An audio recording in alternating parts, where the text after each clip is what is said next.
Welcome back to the 5 p.m. podcast, everyone.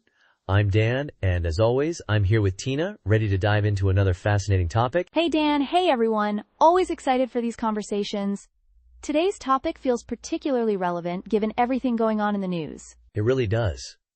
We're talking about the recent meetings between Canadian ministers and U.S. officials in Washington. It seems like a lot went down, covering defense, energy, and, of course, those ever-present tariff concerns. Right? And it's not just one meeting, it's multiple ministers, different agendas. It feels like a coordinated effort. What was your initial takeaway from all of this, Dan? Well, the phrase that jumps out at me is Team Canada approach.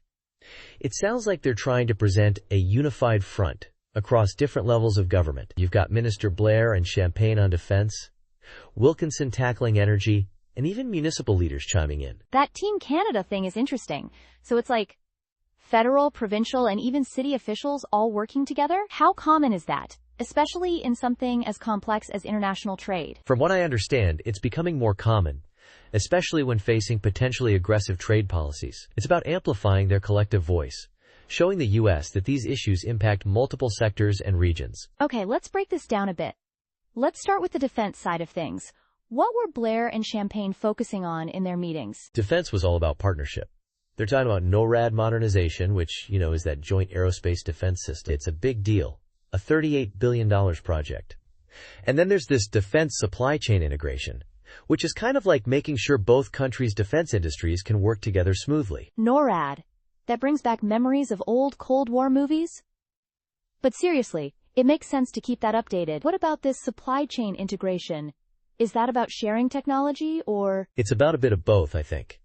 Sharing technology, streamlining production, making sure both countries benefit economically, and, of course, enhancing security cooperations. It's a two-way street. All right. Shifting gears to energy. Minister Wilkinson's role seems pretty crucial here, especially with those tariff threats looming. What's his angle? Wilkinson's all about highlighting interdependence. He's basically saying, look, the U.S. relies on Canada for a huge chunk of its energy needs. We're talking 60% of their crude oil imports, 85% of their electricity imports. That's significant. Wow, those are some big numbers. So, his argument is that imposing tariffs on Canadian energy would actually hurt the U.S.? Exactly. He's saying it would threaten shared security, drive up costs for American consumers. It's a classic case of pointing out the interconnectedness of the two economies. He's even proposing a U.S.-Canada energy alliance. An energy alliance? What would that entail beyond just not having tariffs? It's about building secure North American supply chains, focusing on that collaborative aspect. Think of it like a more formalized, integrated energy partnership. It's trying to move beyond the adversarial tariff talk. It is interesting that we are so interconnected when it comes to energy needs. What about the tariff impacts? Who is impacted? Is it everyone? That's where the municipal leaders come in. It's not just a federal issue. Cities and towns are feeling the pressure too. The Big City Mayor's Caucus, for example, they're worried about rising costs for infrastructure projects. So tariffs on, say, steel or aluminum would make it more expensive for cities to build roads, bridges, that sort of thing? Precisely. And for cities with major manufacturing sectors like Windsor and its auto industry, tariffs could disrupt those finely tuned supply chains. It's a ripple effect. So it's really hitting at all levels. This Team Canada approach, it's almost like they're trying to surround the issue, showing how many different areas are affected. That's a great way to put it.